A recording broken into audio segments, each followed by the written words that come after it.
very special guest for you tonight. He's an actor, originally from Russia, living here in Los Angeles. Please give it up for Michael Ark. Thank you, buddy. Thank you, Good sir. to have you here. Thank you for inviting me. Wow, you traveled from a long way away. I mean, not tonight, but you came from a long way away.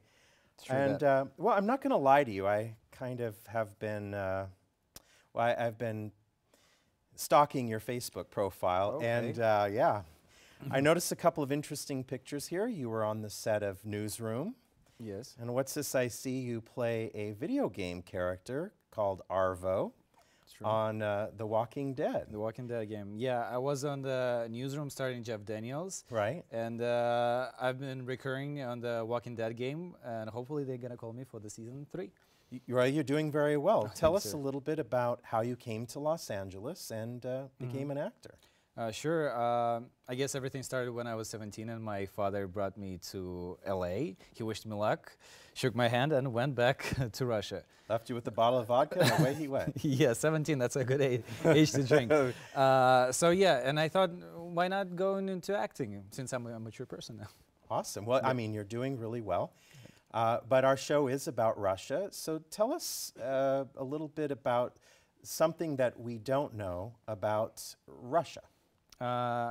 Something that you do know is Russian girls always like to look pretty. Absolutely. Yes. What you don't know is they want to look pretty 24/7. So it doesn't matter if you're taking out the trash or you're standing in the line to buy bread.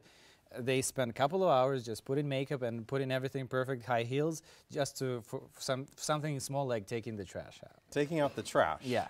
Okay, great. Well, you know, back in when you first came in here, we were talking on set here about some of the various differences between the entertainment industry in Russia and the entertainment industry here in Los Angeles. Tell that to our audience. I found that very fascinating. Yeah, Russian approach to the entertainment is more of a artsy way of doing this, or in other words, you would say it's very disorganized. So in America, there's a structure. For example, if there's a rollout, it goes to your agent. Agent submits you. Even if casting director likes it, they will call you to the audition. You prepare sides. You do all this work, and you might get a call back from the producer and director. Hopefully. Hopefully, you might even book the job or not. Well, even better. Yeah. Right. In Russia, it's opposite. If the director heard of you or liked you or somebody said you were good, they invite you for the interview. So it's just something like we have in right now.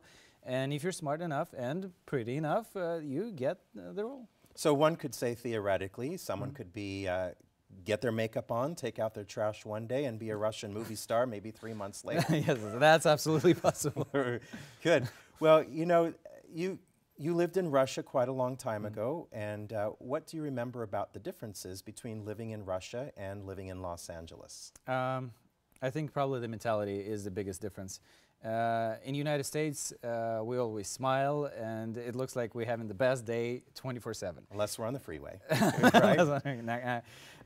Yeah, but if somebody approaches you and asks you, how are you doing, nobody expects you to answer, oh, everything is crappy. You know, I have to pay my rent, my children is sick. Oh, nobody expects that. In Russia, it's the opposite again. Nobody is smiling, really, and they even look like they're about to murder you. But once you get acquainted with somebody, you become friends, they literally would die for you. That's interesting.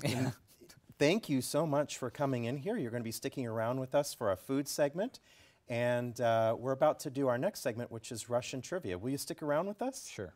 Thank you so much.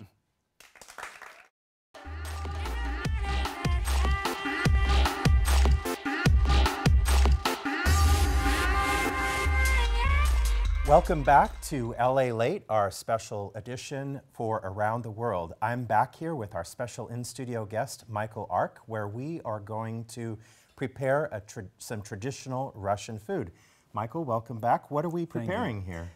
Seth, today I'm going to teach you how to create magic with this food, and it's called Russian salad Olivier. Olivier. Yeah, or as you guys say it, it's a potato salad. Okay, so we'll call it potato salad as well. What we have here is 1 pound of potato, one big carrot sliced, 4 eggs, 4 cucumbers, onions, 1 can of green pepper, ham or any type of meat that you prefer. Then some mayo. Russians can't live without mayo. And salt and pepper for your tasting. Great. Let's go ahead and get started. Okay. What would you like me to do? If you can cook the eggs, because not everything is pre-cooked with us, and I'll take care of ham. Okay, great. So I understand that this salad is pretty traditional in Russia. Yes. If you've been drinking for a week and you want something to eat with it, you open your fridge and you see what's there, and most likely there will be right ingredients for the Olivier salad. And vodka, of course. Well, that's in the freezer, right? Yes, yes. Good. We'll go ahead and, should we go ahead and place this in the bowl? Yeah, you can go ahead and start placing it in a bowl, and I'll finish cutting this real quick. Oh, that looks great. Okay. This is interesting because it looks like you have all of your carbs and your protein and your vegetables. Yeah, it is pretty much like a whole meal together. Ooh, this looks great and smells amazing. I'm going to go ahead and put the eggs in here. Yeah, we can mix everything in. Now, when is this salad traditionally served? Usually we do it around New Year's, but honestly, it can be done any day, whenever you want. Great. Okay, if you can help me with Cucumbers. And I'll put some peas in it. Wow. Oh, that looks already delicious. This can feed 3 families, it looks like. Not Russian families. Russians eat a lot. Okay. So maybe 1 Russian family. Yes. Yes. Great. And a small child. Okay, and let's finish it up. We don't need this. Looks really good. Finish up by putting some mayo in it. Usually around half a cup. Yeah, this doesn't fit. Now, when you feel nostalgic, do you make a little bit of this at home to remember the time you spent in Russia? Definitely. My mom does it for me, and I'm always happy to have some. And some pepper and salt for your liking. Amazing. Well, ladies and gentlemen, we're going to be right back, but we're going to take you out to the streets, and we're going to be interviewing random people on the streets about what they know about Russia, while Michael and I continue to make a special treat for you here.